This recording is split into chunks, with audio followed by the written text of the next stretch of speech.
নমস্কাৰ ভক্তিবচন অনুষ্ঠানলৈ আপোনাক স্বাগতম জনাইছো খ্ৰীষ্টীয় বিশ্বাসী লোকসকলৰ বাবে বিশেষভাৱে প্ৰস্তুত কৰা এই ভক্তিবচন অনুষ্ঠানটো হৈছে বাইবেল অধ্যয়নৰ ধাৰাবাহিক অসমীয়া অনুষ্ঠান প্ৰতিজন খ্ৰীষ্টীয় বিশ্বাসীৰ বাবে এইটো এটা উপযোগী অনুষ্ঠান হ'ব বুলি আমি আশা ৰাখিছো প্ৰিয় দৰ্শক যোৱা অনুষ্ঠানত বাইবেলৰ পুৰণি নিয়ম খণ্ডৰ তৃতীয়খন পুস্তক অৰ্থাৎ লেবিয়া পুস্তকৰ তৃতীয়টো অধ্যায়ৰ পৰা চোৱা হৈছিল আজিৰ অনুষ্ঠানত লেবিয়া পুস্তকৰ চতুৰ্থটো অধ্যায়ৰ পৰা আলোচনা আগবঢ়োৱা হ'ব বলি নৈবেদ্য আদিৰ বিভিন্ন বিধি-বিধানৰ এই পুস্তকখন সাৱধানে অধ্যয়ন কৰিলে বহুতো গুৰুত্বপূৰ্ণ কথা আমি বুজি পাওঁ আৰু খ্ৰীষ্টীয় বিশ্বাসৰ মূল কথাবোৰো অধিক স্পষ্ট হৈ পৰে কাৰণ ইয়াত পোৱা প্ৰতিটো বিধি-বিধানৰ মাজেৰে খ্ৰীষ্টৰ কথালৈকে আঙুলিওৱা হৈছিল প্ৰথমটো অধ্যায়ত আমি পাইছিলো হোমবলিৰ কথা দ্বিতীয়টো অধ্যায়ত আমি পালো ভক্ষ্য নৈবেদ্যৰ কথা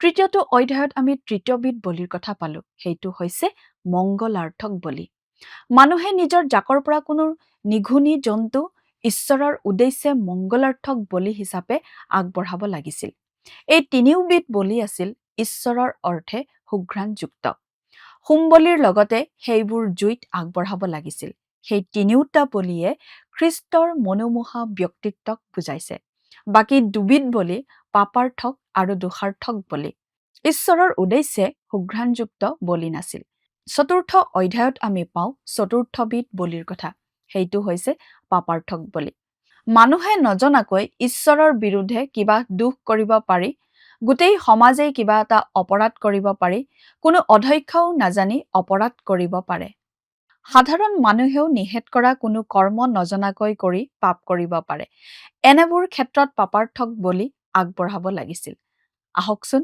সেই কথাবোৰ বিতংভাৱে চাবলৈ আমি মূল আলোচনাটোলৈ আগবাঢ়ি যাওঁ এই কাৰ্যসূচী কেৱল খ্ৰীষ্টীয় বিশ্বাসী লোকসকলক উদ্দেশ্য কৰি প্ৰস্তুত কৰা হৈছে আৰু পবিত্ৰ বাইবেলৰ শিক্ষাৰ ওপৰত আধাৰিত কৰি বিশ্বাস সুদৃঢ় কৰা তথা আধ্যাত্মিক বৃদ্ধিক উৎসাহিত কৰাৰ বাবে প্ৰস্তুত কৰা হৈছে অন্য কোনো ধৰ্ম বিশ্বাস বা মতাদৰ্শক সমালোচনা বিৰোধিতা বা অৱমাননা কৰাটো আমাৰ উদ্দেশ্য নহয় আমি সকলো ধৰ্ম আৰু সম্প্ৰদায়ক গভীৰ শ্ৰদ্ধা কৰোঁ আৰু এই কাৰ্যসূচীৰ কোনো কথাই কাৰো ভাৱ আবেগ বিশ্বাস বা অনুভূতিক আঘাত অপমান বা অসন্মান কৰাৰ উদ্দেশ্যে কৰা হোৱা নাই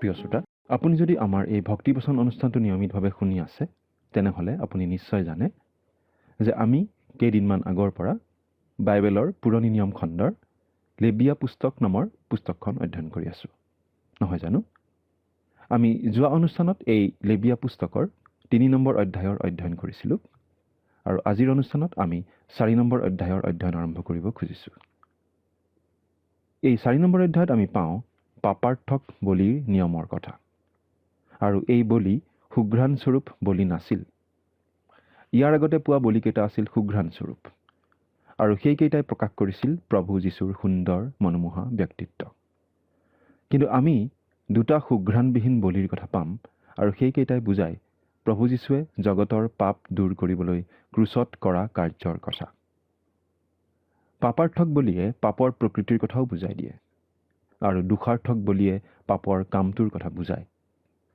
অৰ্থাৎ এটাই বুজায় পাপৰ প্ৰকৃতি আৰু আনটোৱে বুজায় পাপৰ কাৰ্যক মানুহ স্বভাৱতেই পাপী আৰু সেই পাপ প্ৰকৃতিৰ প্ৰভাৱতেই মানুহে পাপ কৰ্ম কৰে আৰু মানুহে কৰা সেই কুকৰ্মৰ কাৰণেই মানুহ পাপী বুলি জনাজাত হয় এই পাপাৰ্থক বলিৰ কেইবাটাও বিশেষত্ব আছে আৰু এইবোৰ বিশেষত্বই ইয়াক আন প্ৰকাৰ বলিতকৈ বেলেগ বুলি বুজায় প্ৰথমতে আন বলিৰ তুলনাত এই পাপাৰ্থক বলিৰ বিষয়ে প্ৰায় দুগুণ দীঘলকৈ বৰ্ণনা কৰা হৈছে হোম বলিৰ কথা 17টা পদত ভক্ষ্য নৈবেদ্যৰ কথা 16টা পদত মংগলাৰ্থক বলিৰ কথা 17টা পদত দোষাৰ্থক বলিৰ কথা 19টা পদত কিন্তু পাপাৰ্থক বলি 35টা পদত বৰ্ণোৱা হৈছে গতিকে পবিত্ৰ আত্মাই এই বিষয়টো গুৰুত্বপূৰ্ণ বুলি দেখুৱাই দিছে পাপাৰ্থক বলি এটা নতুন ধৰণৰ বলি আছিল সেই সময়লৈকে আগতে কেতিয়াও এনেকুৱা বলি আগবঢ়োৱা কথা আমি পঢ়িবলৈ নাপাওঁ সেই বিষয়ে শাস্ত্ৰত উল্লেখ নাই বিধান দিয়াৰ সময়ৰ পৰা এই পাপাৰ্থক বলি সকলোতকৈ গুৰুত্বপূৰ্ণ আৰু জৰুৰী বলি হৈ পৰিল বিধান দিয়াৰ আগৰ পৰাই মানুহ পাপী আছিল যদিও বিধানেহে মানুহক যে পাপী সেই কথাটো স্পষ্টকৈ দেখুৱাই দিলে। এই পাপাৰ্থক বলি সকলোবোৰ পৰ্বৰ সময়তে আগবঢ়োৱা হ'ব ধৰিলে। নিষ্ঠাৰ পৰ্ব, 50 দিনীয়া পৰ্ব, তুৰি পৰ্ব, পজা পৰ্ব। মহাপ্ৰায়চিত্তৰ দিনতো এই বলি উচৰ্গা কৰা হৈছিল আৰু এইটোৰ যোগেদিহে মহাপুৰোহিত মন্দিৰৰ অতি পবিত্ৰ স্থানত সোমাব পাৰিছিল। যদিও একে ঠাইতে হোম বলিৰ লগতে পাপাৰ্থক বলিও উচৰ্গা কৰা হৈছিল, এই বলি কিন্তু হোম বলিৰ নিচিনা নহয়। হোম বলি য'ত শেষ হয়, পাপাৰ্থক বলি তাৰ পৰাই আৰম্ভ হয়। হোম বলিয়ে কয় যীশুনো কোন সেই কথা, আৰু পাপাৰ্থক বলিয়ে দেখুৱাই দিয়ে যীশুৱে আমাৰ বাবে কি কৰিলে সেই কথা। হোম বলি আছিল স্বইচ্ছাই দিয়া বলি, আনহাতে পাপাৰ্থক বলি আছিল বাধ্যতামূলক। এতিয়া আমি বাইবেলৰ পৰা পাঠ কৰি যাম। 4 নম্বৰ অধ্যায়ৰ 1 আৰু 2 পদ। লেবিয়া 4 অধ্যায় 1 আৰু 2 পদ। পাছে জিহুৱাই মুচিক ক'লে, তুমি ইছৰাইলৰ সন্তানবিলাকক কোৱা, যেতিয়া কোনো মানুহে জিহুৱাই নিষেধ কৰা কোনো কৰ্ম কৰি নজনাকৈ পাপ কৰে। ইয়াত নাজানি কৰা পাপৰ কথা বুজোৱা হৈছে। কোনো মানুহে ইচ্ছা কৰি বা জানি শুনি পাপ কৰিলে সেই বলি কামত নাহে। গতিকে কোনো মানুহে যদি স্বইচ্ছাই যীশুক প্ৰত্যাখ্যান কৰে, তেনেহ'লে তেনেকুৱা মানুহে পৰিত্ৰাণ পাব নোৱাৰে। কিয়নো সত্যৰ তত্ত্বজ্ঞান পোৱাৰ পাছত আমি যদি জানি শুনি পাপ আচৰণ কৰোঁ, তেনে পাপাৰ্থক বলিদান আৰু বাকী নাথাকে। কেৱল সুধবিচাৰৰ এক ৰকম ভয়ংকৰ অপেক্ষা আৰু বিপক্ষবিলাকক গ্ৰাস কৰিবলৈ উদ্যত হোৱা অগ্নিৰ কোপ থাকে। ইব্ৰী 10 অধ্যায় 26 আৰু 27 পদ। অজ্ঞানতাৰ বশৱৰ্তী হৈ কৰা পাপে আচলতে এই কথাটো প্ৰকাশ কৰে যে মানুহ আচলতে স্বভাৱতে পাপী। আমি এই কথাটো ভাল পাওঁ বা নাপাওঁ, কিন্তু আমি সকলো স্বভাৱতেই পাপী। আমি এই কথাটো জানো বা নাজানো, কিন্তু আমি স্বভাৱতে পাপী। আৰু সেইকাৰণেই মানুহে পাপ কৰে। পাপৰ প্ৰতি ঈশ্বৰৰ মনোভাৱ কেতিয়াও সলনি হোৱা নাই। সেইবাবেই মানুহে ঈশ্বৰক সন্তুষ্ট কৰিব নোৱাৰে, কাৰণ মানুহে কেৱল ঈশ্বৰৰ বিৰুদ্ধে কামহে কৰে, কাৰণ মানুহ স্বভাৱতে পাপী। এই পাপৰ বিষয়টো মানুহৰ দৃষ্টিগোচৰ কৰিব লাগিব। যোনেই নকৰক কিয়, পাপ পাপেই। পাপাৰ্থক বলিয়ে পাপৰ এই বিশেষ অনুভৱটো দিয়ে। মানুহৰ হৃদয়ৰ এই গভীৰ সমস্যাটো আচলতে ধৰা পেলাব লাগিব, তাৰ পাছতহে তাৰ সমাধান হ'ব পাৰে। গীত ৰচকৰ কথাত তেনেকুৱা ভাৱৰেই প্ৰকাশ পাইছে। তুমি তোমাৰ বাক্যত ধাৰ্মিক আৰু তোমাৰ বিচাৰত নিৰ্দোষী হ'বৰ নিমিত্তে তোমাৰ বিৰুদ্ধে অকল তোমাৰেই বিৰুদ্ধে মই পাপ কৰিলোঁ, আৰু তোমাৰ দৃষ্টিত যি ঘিনলগীয়া তাকে কৰিলোঁ। গীতমালা 51 নম্বৰ 4 নম্বৰ পদ। হে ঈশ্বৰ, মোৰ বুজ বিচাৰ লৈ মোৰ মন জানা, মোক পৰীক্ষা কৰি মোৰ কল্পনা বুজা, আৰু মুঠ দুষ্টতাৰ কোনো পথ আছে কি নাই তাক চোৱা, আৰু অনন্ত পথত মোক গমন কৰোৱা। গীতমালা 139 নম্বৰ 23 আৰু 24 পদ। মানুহৰ মূল মানসিক সমস্যাটো আচলতে পাপহে। গতিকে মানুহে প্ৰভু যীশুৰ ওচৰতে সেই সমস্যাৰ সমাধান বিচাৰি যাব লাগে। অজ্ঞানৰ পাপ মানে কোনো মানুহে যদি কিবা এটা কাম পাপ বুলি নাজানি কৰে, তেনেকুৱা পাপ। কোনো মানুহে অজ্ঞানতাবশতঃ, দুৰ্ঘটনাবশতঃ বা সাময়িক খৰখেদাত যদি কিবা পাপ কৰে, তেন্তে তেনে মানুহ পলাই সাৰিবলৈ ঈশ্বৰে কিছুমান আশ্ৰয়নগৰৰ ব্যৱস্থা কৰি দিছিল। আৰু আজি ঈশ্বৰে আমাৰ বাবে আশ্ৰয়নগৰ নিৰ্মাণ কৰি দিছে, আৰু সেই আশ্ৰয়নগৰ হৈছে প্ৰভু যীশু। হে মোৰ বোপাহঁত, তোমালোকে যেন পাপ নকৰা, এই আশয়েৰে মই তোমালোকলৈ এইবোৰ কথা লিখিছোঁ। আৰু কোনোৱে যদিও পাপ কৰে, তথাপি পিতৃৰ আগত আমাৰ সহায়কৰ্তা ধাৰ্মিক যীশু খ্ৰীষ্ট আছে। 1 যোহন 2 অধ্যায় 1 পদ। পাচনি পৌলে ঈশ্বৰ নিন্দা কৰিছিল, ঈশ্বৰৰ লোকৰ ওপৰত অত্যাচাৰ চলাইছিল। কিন্তু তেওঁ সেই কথা অবিশ্বাসী হিচাপে থাকোঁতে অজ্ঞানতাবশতঃ কৰিছিল। সেইবাবে তেওঁ তাৰ ক্ষমা পাইছিল। সেইবাবে পাচনি পৌলে এই বুলি লিখিব পাৰিছিল, কিন্তু নুবুজি অবিশ্বাসৰ বশত সেই সকলো কৰ্ম কৰিছিলোঁ। এই কাৰণেই মই দয়া পালোঁ আৰু খ্ৰীষ্ট যীশুৰ সম্বন্ধীয় যি বিশ্বাস আৰু প্ৰেম, তাৰে সৈতে আমাৰ প্ৰভুৰ অনুগ্ৰহ অতিশয় অধিক ৰূপে বাঢ়িল। 1 তিমথিয় 1 অধ্যায় 13 আৰু 14 পদ। বহুতো মানুহে অতি ঘিনলগীয়া কামবোৰ কৰি ফুৰে, কিন্তু খ্ৰীষ্টক ত্ৰাণকৰ্তা বুলি গ্ৰহণ কৰাৰ পাছত সেই কামবোৰ ঘিন কৰা হয়। সেই কামবোৰ যে কিমান বেয়া কাম আছিল অনুভৱ কৰে। ঈশ্বৰক ধন্যবাদ যে ঈশ্বৰে পাপাৰ্থক বলিৰ ব্যৱস্থা ৰাখিছে। আজি খ্ৰীষ্টই আমাৰ বাবে পাপাৰ্থক বলি। খ্ৰীষ্টই আমাৰ পাপ ক্ষমা কৰিব পাৰে, কাৰণ তেওঁ আমাৰ সকলো পাপৰ শাস্তি ক্ৰুচত ল'লে। পাপাৰ্থক বলিয়ে আমাক এই কথাও শিকায় যে ঈশ্বৰে আমাক যি ৰূপত দেখে, আমিও নিজকে সেই ৰূপত দেখা পাবলৈ শিকিব লাগে। যদিও ই আমাৰ পাপ স্বভাৱটো দেখুৱাই দিয়ে, ঈশ্বৰে যে সেই পাপৰ পৰা ৰক্ষা পোৱাৰ উপায়টো দি দিছে সেই কথাও বুজায়।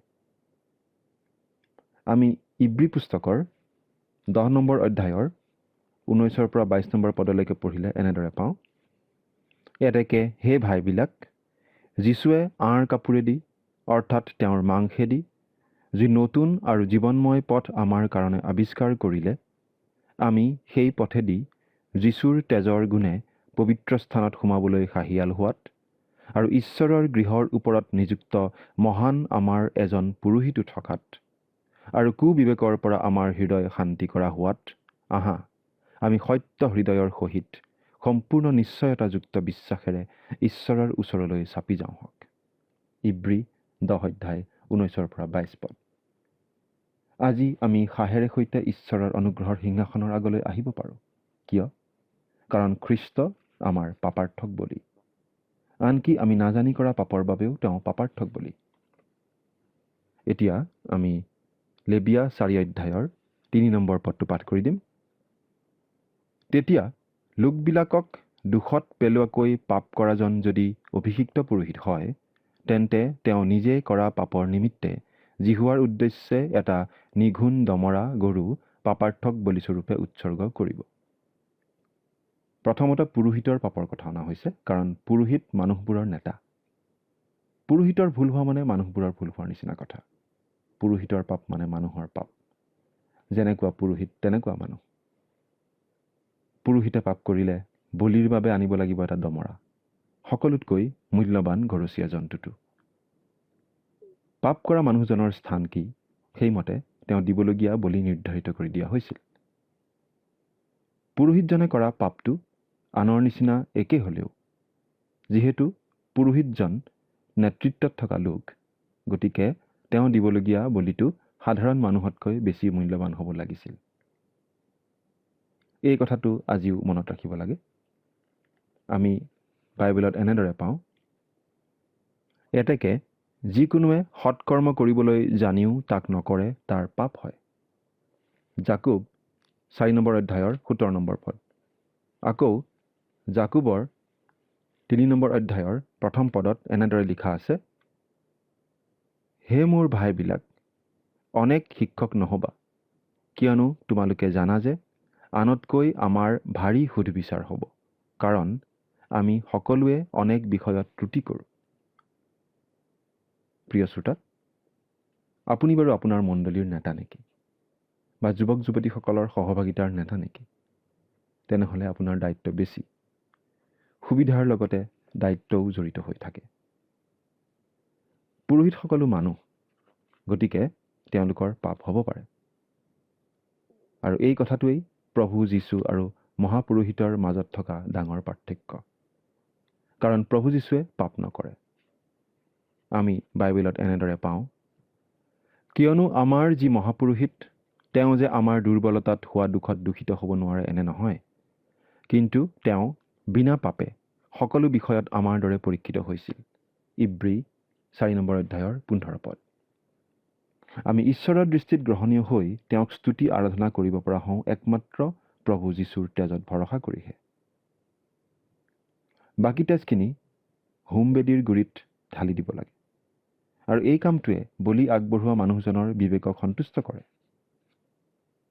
প্ৰিয় শ্ৰোতা, আমি মনত ৰখা উচিত যে যেতিয়া প্ৰভু যীশুৱে আমাৰ পাপ ক্ষমা কৰে, তেওঁ আমাকো ক্ষমা কৰে। তেওঁ আমাৰ সকলো পাপ সাগৰৰ অতল গৰ্ভত পেলাই দিয়ে। পূবৰ পৰা পশ্চিমলৈ যিমান দূৰ, তেওঁ আমাৰ সকলো পাপ আমাৰ পৰা সিমান দূৰ কৰে। একমাত্ৰ প্ৰভু যীশুখ্ৰীষ্টৰ ক্ৰুচীয় মৃত্যুৱেহে আমাৰ পাপৰ ক্ষমা দিব পাৰে। গোটেই মণ্ডলীয়ে কৰা পাপৰ বলি পুৰোহিতে দিবলগীয়া বলিৰ সৈতে একে। যিহেতু মহাপুৰোহিতে যেনেকৈ মণ্ডলীক বুজায়, গতিকে গোটেই মণ্ডলীয়ে কৰা পাপ আৰু মহাপুৰোহিতে কৰা পাপ একে হয়। তদুপৰি আমি এই কথাও মনত ৰখা উচিত যে আমাৰ ব্যক্তিগত দায়িত্বও আছে আৰু আমাৰ সমূহীয়া দায়িত্বও আছে। ঈশ্বৰে ব্যক্তিগত আৰু সমূহীয়া দুই ধৰণৰ পাপৰেই শাস্তি দিয়ে। 15 নম্বৰ পদ। পাছে মণ্ডলীৰ বৃদ্ধ লোকে জিহুৱাৰ সন্মুখত সেই গৰুটোৰ মূৰত হাত দিব আৰু তেওঁবিলাকৰ এজনে জিহুৱাৰ সন্মুখত তাক কাটিব। বৃদ্ধ লোকসকলে গোটেই জাতিটোক বুজাইছিল। একেদৰে প্ৰকাশিত বাক্য পুস্তকত আমি যি বৃদ্ধ লোকসকলৰ কথা পাওঁ, সেই বৃদ্ধ লোকসকলে বুজায় খ্ৰীষ্টীয় মণ্ডলীক। এই ক্ষেত্ৰতো কৰিবলগীয়া কামখিনি পুৰোহিতে অকলে আগবঢ়োৱা বলিৰ নিচিনা একেই। সেই কথা আমি 16 পৰা 21 নম্বৰ পদত পঢ়িবলৈ পাওঁ। এতিয়া 22 আৰু 23 নম্বৰ পদ দুটা পঢ়ি দিছোঁ। আৰু যদি কোনো অধ্যক্ষই পাপ কৰে, অৰ্থাৎ নাজানি নিজ ঈশ্বৰ জিহুৱাই নিষেধ কৰা কোনো কৰ্ম কৰি দোষী হয়, তেন্তে নিজে কৰা সেই পাপ যেতিয়া তেওঁ জ্ঞাত হ'ব, তেতিয়া নিজ উপহাৰ স্বৰূপে এটা নিঘূণ মতা ছাগ আনি, অধ্যক্ষ মানে সমজুৱা নেতা, তেনে লোকে যদি কিবা পাপ কৰা বুলি বুজি পায়, তেন্তে তেনে লোকেও পাপাৰ্থক বুলি আগবঢ়াব লাগিব, কিন্তু এটা মতা ছাগ, অৰ্থাৎ পুৰোহিত বা মণ্ডলীতকৈ অলপ কম মূল্যৱান। এই কথাৰ পৰা আমি এটা কথা বুজি পাওঁ যে আচলতে সমাজৰ শাসনকৰ্তাবোৰকো ঈশ্বৰেই সেই স্থান দিয়ে।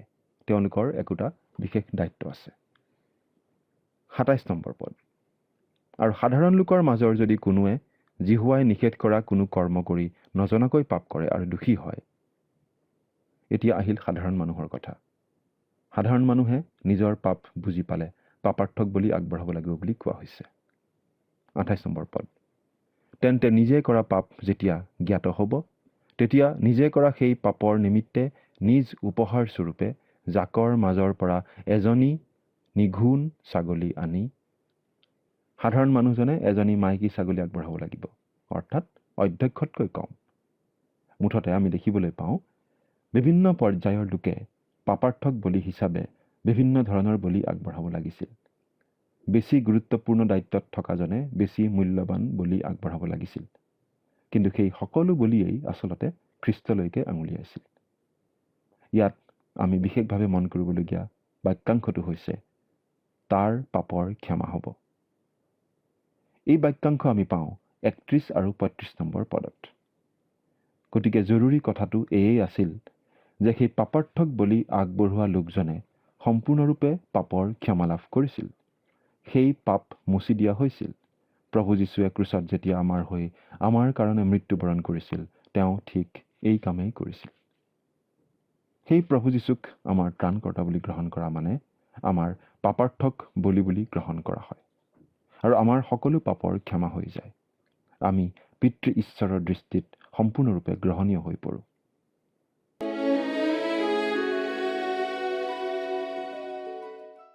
পাপাৰ্থক আৰু দোষাৰ্থক বলি ঈশ্বৰৰ উদ্দেশ্যে সুঘ্ৰাণযুক্ত নাছিল, কাৰণ পাপাৰ্থক বলিটোৱে বুজাইছিল মানুহৰ জঘন্য ঘিনলগীয়া পাপ স্বভাৱটোৰ কথা, আৰু দোষাৰ্থক বলিয়ে পাপ স্বভাৱৰ বশৱৰ্তী হৈ মানুহে কৰা পাপ কৰ্মৰ কথাক বুজাইছিল।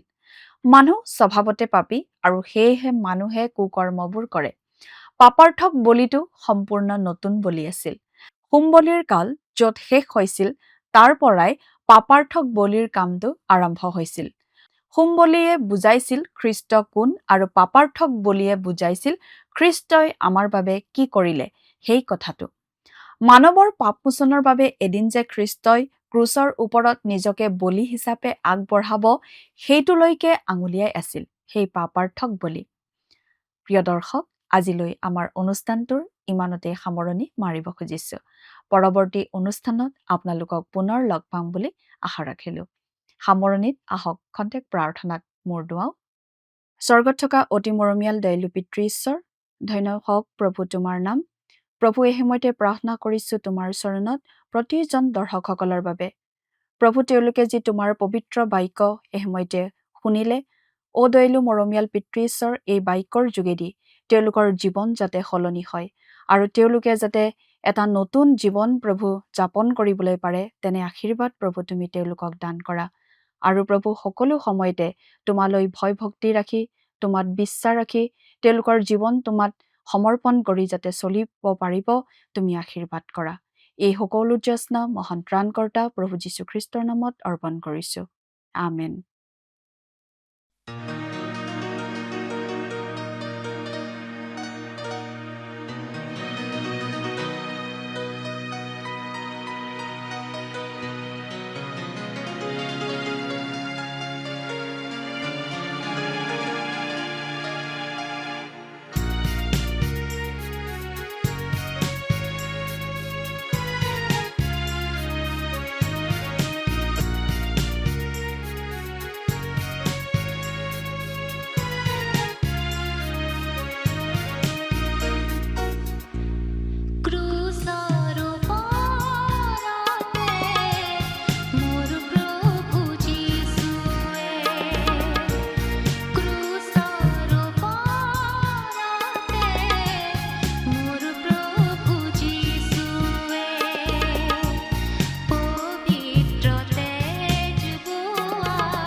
প্ৰশ্নটিৰ শুদ্ধ উত্তৰটো হৈছে অপশ্যন চি নিখুঁত মতা পশু। আজিৰ অনুষ্ঠানৰ ওপৰত আধাৰিত প্ৰশ্নটি হৈছে জিহুৱাৰ উদ্দেশ্যে উৎসৰ্গ কৰা উপহাৰবোৰৰ ভিতৰত কোনটো বলিদান আটাইতকৈ পবিত্ৰ বুলি গণ্য কৰা হয়? অপশ্যন এ হোম বলি, অপশ্যন বি ভক্ষ নৈবেদ্য, অপশ্যন চি পাপাৰ্থক বলি, অপশ্যন ডি দোষাৰ্থক বলি।